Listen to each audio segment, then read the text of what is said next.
Hi friends, welcome to info post Telugu. GDS నోటిఫికేషన్లో భాగంగా చాలామంది అభ్యర్థులు వేరే వేరే రాష్ట్రాల్లో జాబ్ చేయడానికి అప్లై చేస్తున్నారు.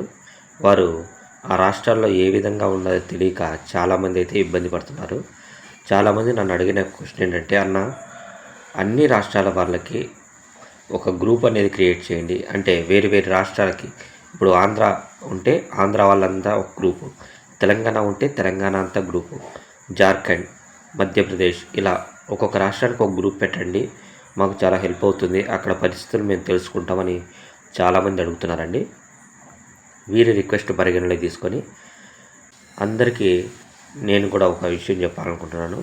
మీరు ఏ రాష్ట్రంలో జాబ్ చేయాలనుకుంటున్నారో, లేకపోతే జాబ్ చేస్తున్నట్లయితే ఎవరైనా అభ్యర్థులు ప్లస్ అక్కడ జాబ్ చేసేవారు మీ నెంబర్ని నాకు కామెంట్ రూపంలో తెలియజేసి ఆ రాష్ట్రం పేరు కూడా మెన్షన్ చేస్తే, నేను డివిజన్ కూడా మెన్షన్ చేయండి, నేను ఒక వాట్సాప్ గ్రూప్ అనేది క్రియేట్ చేసి మిమ్మల్ని అందరినీ కమ్యూనికేట్ అయ్యేలా చేస్తాను.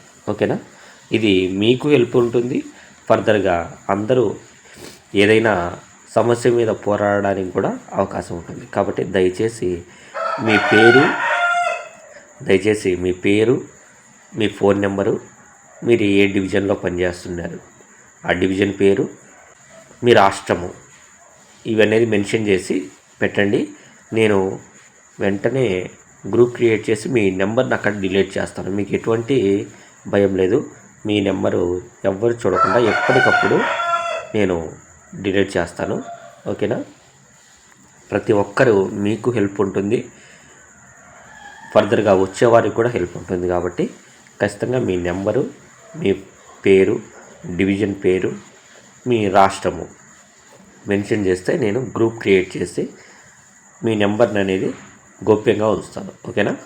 నెక్స్ట్, జీడిఎస్లకు లీవ్స్ ఏ విధంగా ఉంటాయి? జీడిఎస్లకు లీవ్స్ అనేటివి మనకు సెంట్రల్ గవర్నమెంట్ పరంగా లీవ్స్ అనేది చాలా తక్కువ ఉంటాయండి. మనము మెడికల్ లీవ్స్ అనేటివి పెట్టుకోవచ్చు. ఎప్పుడైనా కూడా 180 డేస్ కంటే ఎక్కువ లీవ్స్ ఉన్నట్లయితే మనల్ని జాబ్ నుంచి తొలగించే అవకాశం అయితే ఉంటుంది. అలా ఉండకూడదు అంటే మనం మెడికల్ లీవ్ అనేది పెట్టుకోవచ్చు. మనకి ఏదైనా ఇబ్బంది అయినట్టు హాస్పిటల్ నుంచి ఒక సర్టిఫికేట్ తీసుకొని వస్తే జాబ్ పోకుండా ఉండేదానికి అవకాశం ఉంటుంది.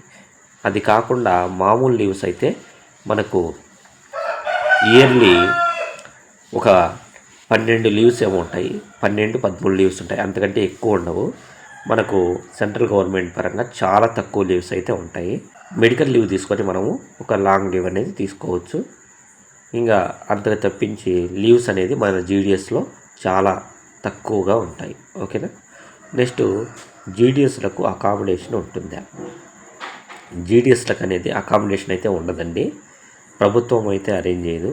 మనకు పోస్ట్ ఆఫీస్ పరంగా పోస్ట్ ఆఫీస్ పెట్టుకుంటే దానికంటూ మనకు 500 మనకు పోస్ట్ ఆఫీస్ రెంట్ కింద మనకు పే చేస్తారు తప్ప, ఇంకా మనకు సొంతంగా అయితే అకామిడేషన్ అంటూ ఎవరు, రూమ్ అంటూ ఎవరు, మనము మన ఖర్చులతో మనం అక్కడ ఉండేదానికి ఏర్పాటు చేసుకోవాలి.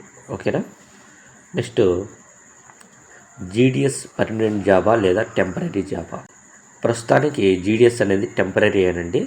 అది పర్మనెంట్ అనే అంటే పర్మనెంట్ అంటే కొన్ని అలవెన్స్లు అనేటివి మనకు పే చేయాల్సి ఉంటుంది, కానీ ఆ అలవెన్స్లు ఉండవు. కాబట్టి మనది టెంపరీ జాబ్, కానీ మన జాబ్ అనేది తీసేయడానికైతే కుదరదు. అది మాత్రం కన్ఫర్మ్.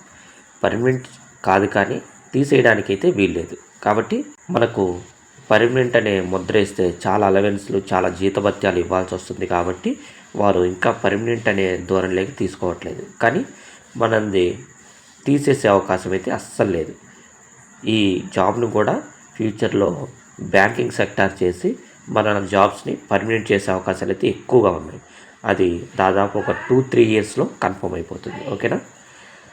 మీకు నా ఎఫర్ట్స్ నచ్చినట్లయితే ప్లీజ్ లైక్ చేయండి, షేర్ చేయండి, కామెంట్ చేయండి, దయచేసి సబ్స్క్రైబ్ చేసుకోండి.